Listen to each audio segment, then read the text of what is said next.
So, like Sarah said, my name is Melanie Baggerman, and I have a bachelor's in special ed with moderate to severe disabilities. I've taught in the school system for 4 years. I probably would still be in the school system, but my unit got moved, and so all my kids left me last year. Because of how Fayette County does tenured and all that kind of stuff, I was a day short of being tenured. So they obviously didn't have to find a place. But that's okay. Obviously, God wanted me somewhere else and doing something different. So I work with a 5-year-old with Down syndrome, and that is full-time right now. Well, sort of full-time. And then a 16-year-old with Down syndrome. In the afternoons, we kind of do cooking, or we're trying to get him to do like a little mini job at the Humane Society with the dogs. So we'll see if that works. Cool. And I am currently working on my master's. I am a semester away from finishing, hopefully.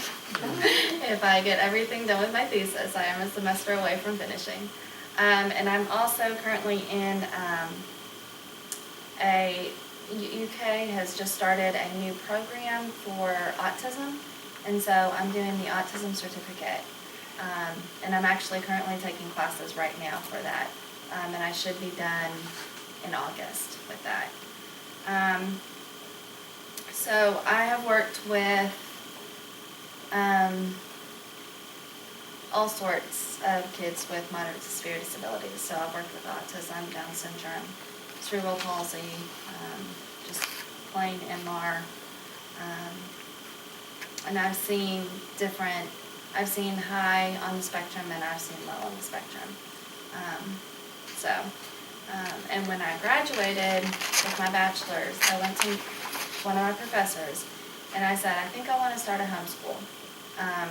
And she was like, I think that's a great idea, but I think you need to get your feet wet first and get in the school system. So when I left last year and started just working with the one student, I thought, I could probably do this now. Like, I've had some experience and I kind of know a little bit of the ins and outs of teaching, and I really enjoy having this kid in my home. And I turned one of the rooms into a classroom, and so she's got her own little area where she can go and work, and but I want Leap for Learning Academy will be a partnership between the parent and me. And I want to view it more as like a tutor than, I guess, just the homeschool itself. Just because I want the parent to be able to be a part of it, and being able to communicate back and forth, and I found that really beneficial in the school system. And I've also found parents who would not tell me anything about their day or their afternoon or evening because they felt like it was breaching their privacy, and they didn't want to share anything that was going on. About the child? About the child. Oh. And so I pretty much just asked them that if there was anything that was big, like if he was, didn't get any sleep at all the night before or something like that, then to share that with me, because I needed to know that going into the day. But other than that, I told them that that was fine, that was their prerogative. Even though I don't completely believe in that, I think that communication between parents is key. I had another family who he would only write if I forgot to send something home, like if I forgot his hat, or if I forgot, whatever it was. That's the only time that I would ever hear from him. And these kids were nonverbal, and so they could not express if they were having a rough day or not. So, one of the reasons, Amy Hefner is on there because one of the reasons that I got into special ed was when I was a junior in high school. It was 6 days after 9/11. My friend was messing around with the car. She got on top of the hood of the car, and the guy driving, the guy in the car, for some reason decided to start driving. And she went under the wheel well and has a traumatic brain injury. And so my senior year, when she came back, she was obviously in the special ed room, and I had decided that I wanted to be around her and help her. So I became a peer tutor. And by the end of the year, actually the day that I graduated, the special ed teacher looked at me and said, "You don't go into this, you're stupid." And I actually did not go into it right away. I did early childhood before I did this. And I've grown up, I forget about this all the time, but I grew up with some family friends, and one of the girls had cerebral palsy. And that just never even occurred to me because, I just grew up with her and I knew, we just played and the disability never even crossed my mind, I guess. So anyways, back to the school, sorry. So the mission is to promote godly character while incorporating individualized learning and partnering with families in a safe and healthy environment. This is going to definitely be a Christian-based homeschool. We don't do it as much during the summer because we're going to the park and all this kind of stuff, but with my 5-year-old during the school year, we always started with reading a Bible story and praying. And she is not nonverbal, but she has very limited communication, and initiating is really difficult. So I got a picture of her family, and she was able to point to who she wanted to pray for every day. That's something that I definitely want to be able to keep with the homeschool, is that we would start out with a Bible time. We would start out with a story and praying before we even got started with our day. So the students are elementary aged. In the beginning, I thought I'd do elementary to high school, but then I thought for the first year, I probably should just stick with elementary, and then as this progresses, then I can add more students and more grades to it. I do have some stipulations just because it's only me and of my house, so I couldn't have anybody, I probably really couldn't have any CP right now because of wheelchairs and that kind of thing. I couldn't have anybody with tube feeding,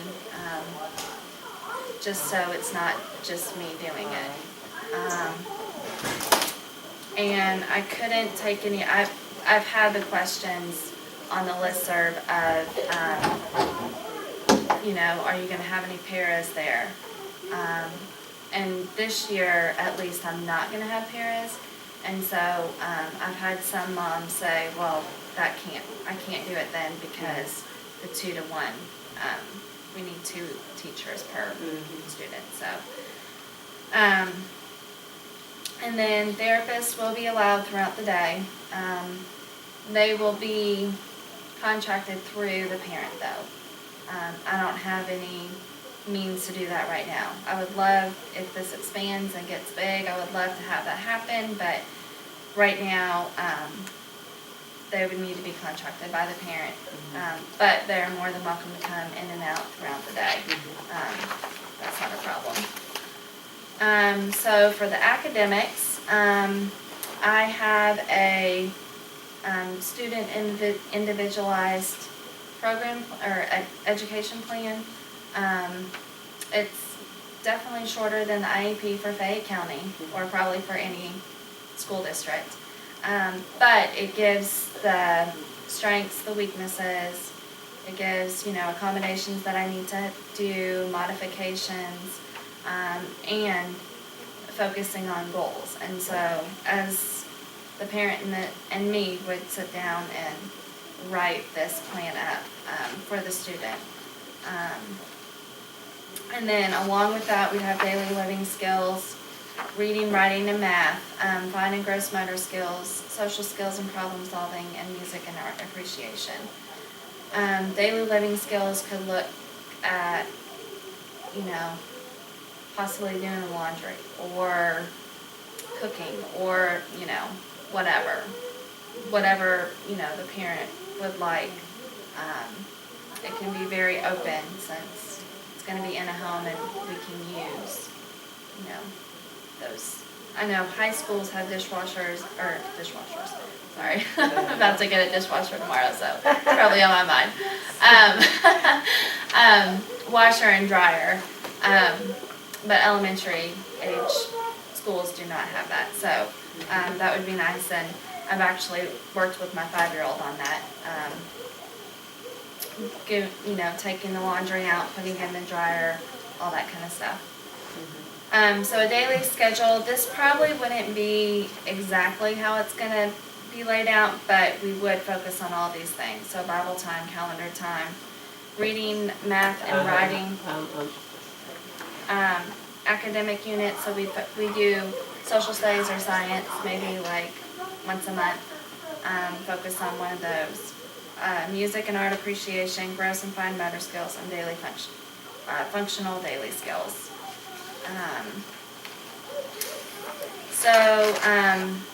Some important information.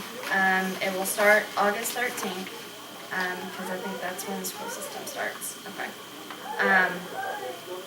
So from August 13th to, I think it's May 22nd. I've got the calendar in the folder, but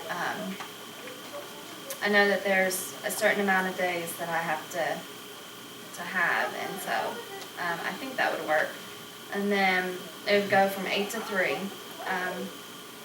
and special arrangements can be possible since it's more of a tutoring thing. If your child needed just half days or 2 or 3 days a week or whatever, I can be accommodating with that. Breaks and holidays will be based on Fayette County, but snow days will be on a case-to-case basis. Because as I experienced this year, since I'm not having a bus and since the kids aren't having to wait outside, I think some of the days that Fayette County were out this year, I could have still had school. And so I had originally put that we were going to be going through Fayette County.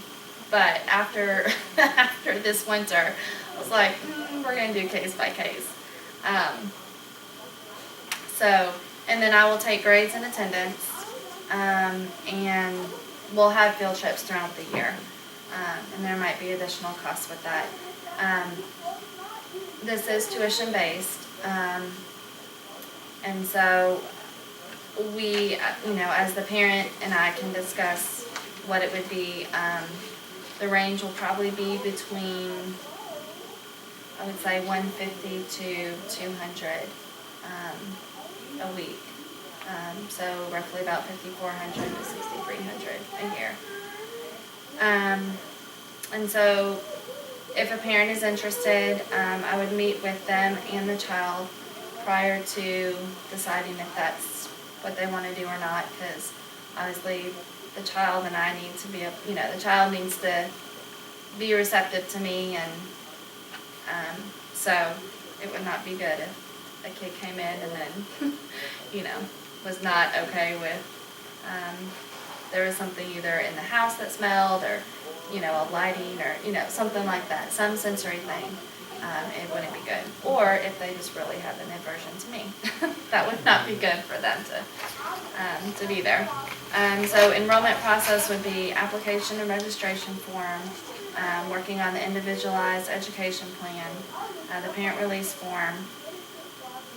And then I would write a letter to the district saying that as the parent, you are wanting your child to be homeschooled, and that is the only thing that you have to do to homeschool a kid in Fayette Co, well, in Kentucky, is just write a note to the district and say, hey, we're doing this, and that's that. So that's kind of a brief, my contact information is here. It's kind of a brief synopsis of it. Do you all have any questions or want me to clarify anything? Pretty much all elementary age school kids is what you're doing there? Yeah. So the 5-year-old that I work with right now, she will be in it. And so she'll be 6 in November. How many kids are you looking to have? That's a good question. I should have put that on there. Sorry. 4 at the max. Yeah. So. I have a question in regards to, with you being a certified teacher, I'm curious, why is it considered homeschooling? Because I'm doing it in my home. Okay. I'm not doing it with the public school. So, does that make sense? Yeah, I've always envisioned homeschooling as a parent doing it. Yeah, Do you see what I'm and saying? But right. since you're a certified Versus private teacher, schooling, I had thought maybe it's just, I don't know if there's paperwork to be done, or, I mean, you're a lawyer, right? I didn't know if there was like, you have to charter, have a charter or something. I was just thinking of you growing, what I'm thinking. Right. Do you see, I'm envisioning, there's not a lot of private special ed Right. schools in this area, and to me, it's something that's very much needed, and I applaud what you're doing, and I'm like, wow, go for it, And I'm just thinking, if you homeschool and you can only take on 4 students, that makes me sad, because I wish, what do you need to do then to Right. become a charter school or become a private school so that you can grow? There is, the 4 students is, I think, my personal thing this year. Yes. Just because this is very fresh and new. There is a school in Jessamine County, and she considers herself a homeschool. And she has 13 kids right now. And that's strictly for ADHD, learning disability, and the Sharon School. The Sharon School. Yes. And Asperger's. And she does it in her home. She did have, there were other things that she had to do with her home because she had that many kids.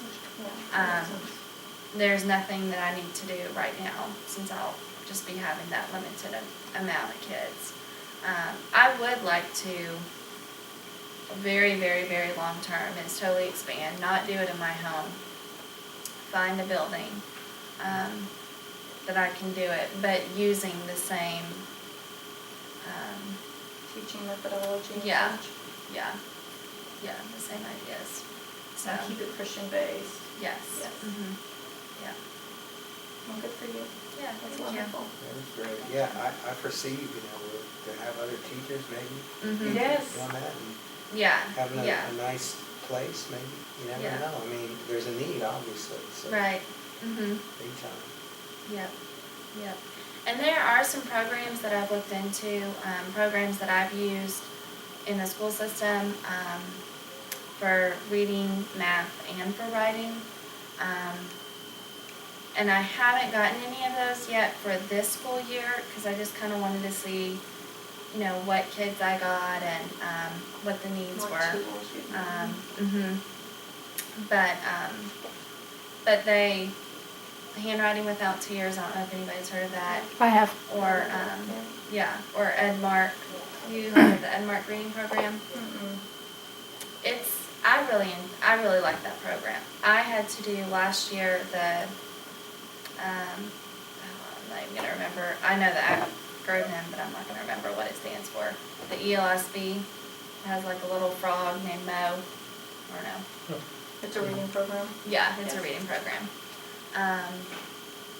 So I like Edmark better. I think that it helps the child to read on a quicker basis. And gives them, it has a very beginning program where there's pictures and words, and so I think that helps as well. And I actually adapted it to have pictures and words in color in kind of the same format that Edmark does, with a student that I had 2 years ago. And she was able to start picking up on just basic cat, bed, just basic words like that. So, Do you use PECS? I have not been trained in PECS. We just had a lecture on PECS today, though. Okay. I have used, without being trained, I have used the first 2 phases of it. My student did not get to the 3 and 4 So the schools phase. that you worked at in Fayette County were not using PECS in your classrooms? No. I mean, I That's incorporated. disappointing to hear. That's Yeah. extremely disappointing to hear. Have to fill me As out a what parent. PECS is. It's picture exchange communication. It's basically, you have a picture, and it, like, if it was a picture of you, it'd be man. Picture of me, woman. Okay. So it's cut and dry. It's Yeah. the ideal way to communicate with nonverbal. Yeah. Well, let me say students. this. We did not use the protocol for PECS. Mhm. We would use pictures to exchange, we used a system of picture exchange. That's what they do with my son at All the school. time. They use pictures, but they don't use the protocol. Right, right. Because, I mean, the protocol, you need to be trained and, well, they would like you, the protocol would like you to be trained in it, the 16-hour training that they provide. And I would love to go, the lady that did our lecture this morning comes to Lexington quite frequently, I think, and so I would love to go at some point and do the whole training. We got a very brief on what you have to do with And if you do PECS. it, maybe you can show the parents, because that's the one thing that my son is lacking, is that The home. all of the therapists, they keep telling us use PECS, but they don't tell us how to use it. Google it. And I'm like, just but Google it. It doesn't have to be ideal. Just Google Yeah. it, and you'll see all kinds of Yeah. PECS that you can download for yourself. Yeah, yeah. And I have, I just bought Boardmaker, because, I mean, obviously Boardmaker was in the school system and I didn't have it. And so, actually my dad bought it for me, for the school. But, so if there's resources that you would want me, or pictures that you would want me to start putting together and stuff for your son, I mean, I could totally do that. I've got it at my house, and that's another problem that we've had. Like, the school has been willing at first to do that, and then they just kind of stop. The 5-year-old that I work with, she has 2 other kids who have disabilities, and the IEP meeting had talked about, let's do this, let's do that, that's great.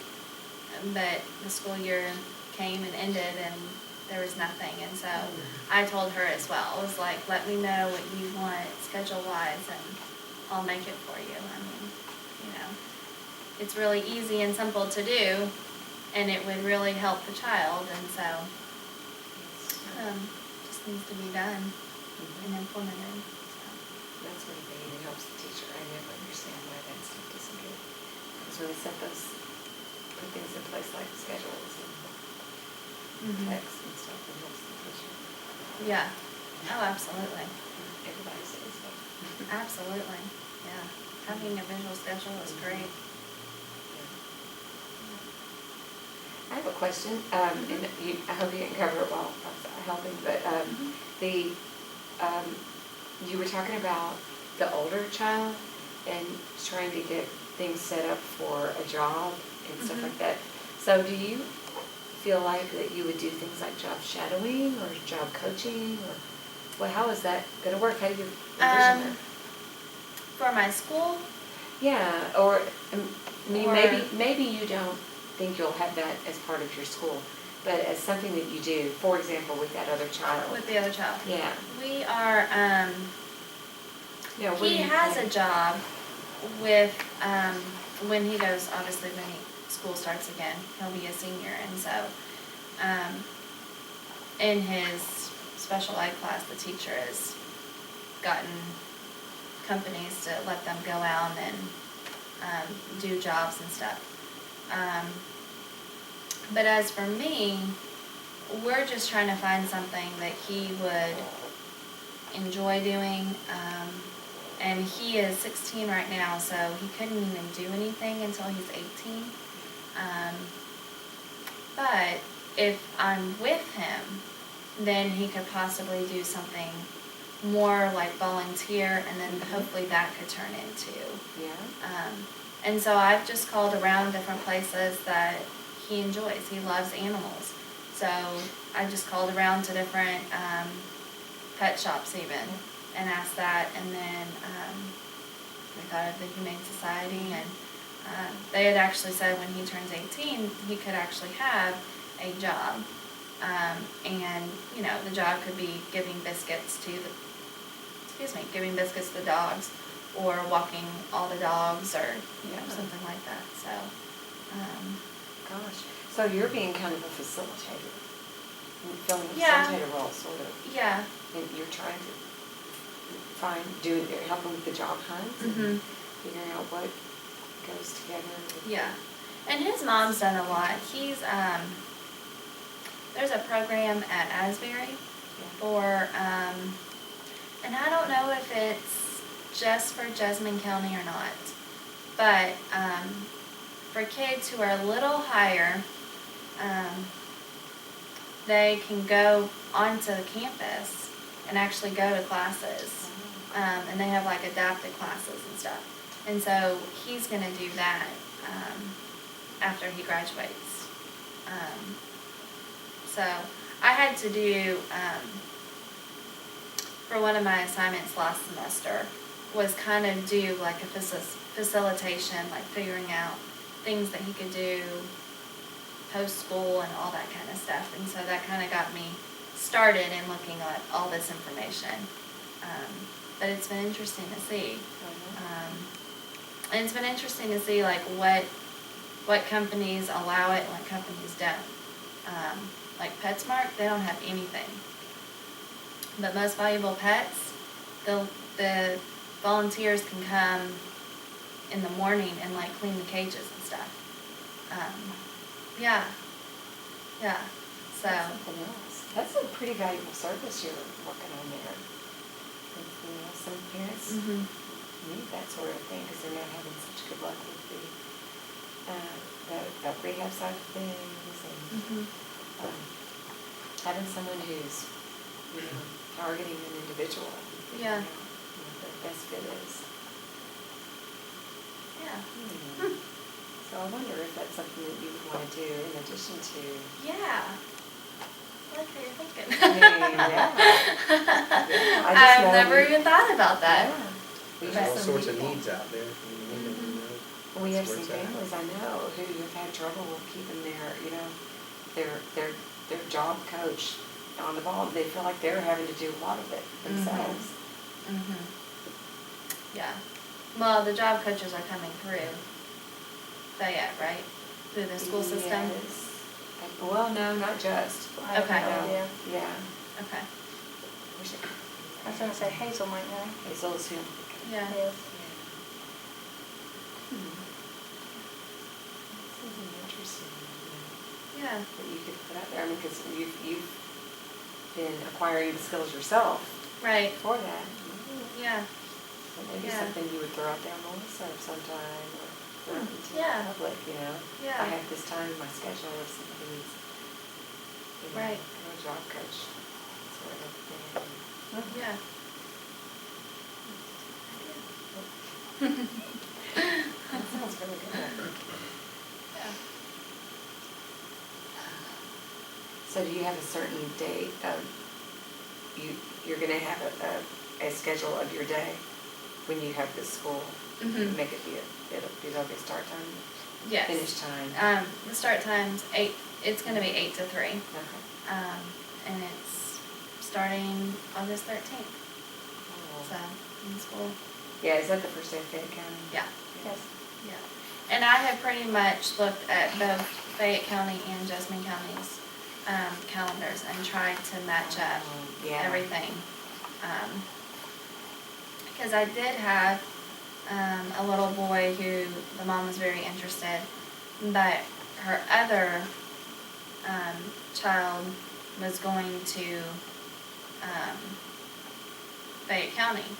And so I was trying to figure out, for her sake, that'd be really difficult if we were off on a day that they're not off or something like that.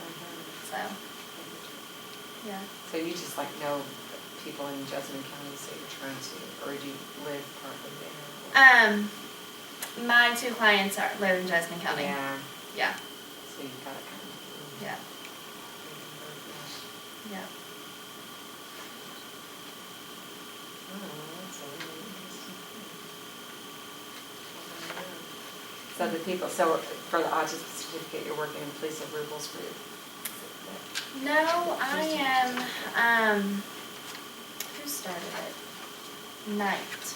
Oh, yeah, Victoria Knight. Victoria Knight started it with Amy Spriggs. Yes. We've had them both here. Okay. And then Victoria. Dr. Knight left. And so Amy's been kind of having to put the brunt of it. But I have had a class of Lisa's. Yeah. And then, do you know Melinda Alt? Does that I know, sound I familiar? do for sure know the name, and she is. Okay. She's the one that's doing the class right now. Okay. It's a communications. It's the last communications. And then her and Amy Spriggs are going to do a week-long where we're going in on campus and just doing different things, I guess, towards autism. I don't know exactly what they've got planned, but that's the final class for the Autism Certificate. So, yeah. Yeah. Now, I didn't even know that Asbury College was doing an autism or kind of helping individuals who are on the high end attend there. And Well, are they attending or are they just taking classes? They are, I don't know everything about the program. Yeah. The mom that I work with knows more.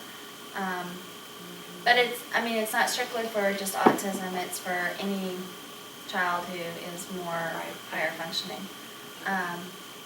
And yeah, from what I can understand, that they're going to go in, they're going to take classes. They're going to be adapted classes, but they're going to take classes. But they're going to be able to participate in activities on campus, go to the Lou Center, that kind of thing. And are they working toward a degree or just taking? I don't think so. I think that they're just taking classes. But I could be wrong about that. That's interesting. Mm-hmm. There are some other schools that have. I know that BCTC has a Yes, program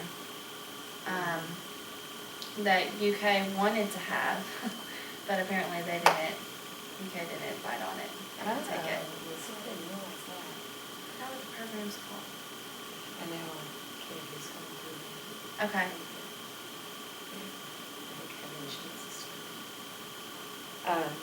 And then, of course, there's at Western Kentucky, they have Oh, okay. the Kelly Autism program there, which is specific to autism, but they have, and they're very, it depends on the child, on the student, whether it's successful or not, but they are pairing those kids up with individuals who are in the psych program there. So they have they have sort of peer mentors. Okay. And those people are to sort of help them socialize, pick them up and take them to go shopping if they need to, and that sort of thing. That's awesome.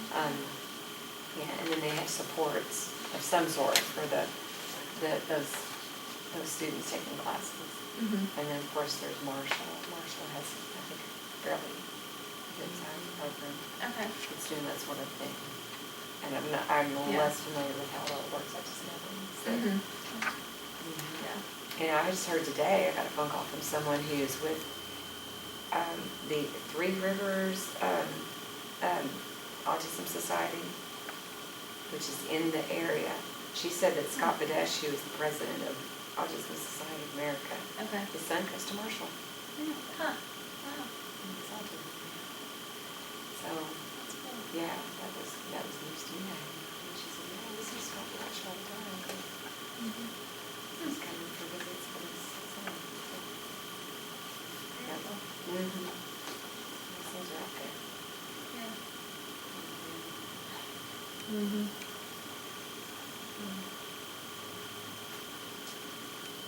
Okay, do you think you have anything else that you need to talk about, or do you want to wrap it up, or maybe just converse? Yeah, I mean, I don't mind to stay, that's Yeah. fine. And if you all want, I've got, there's one. I can't find it. Where's there's the policies and procedures. For the school. Why did I flip through that?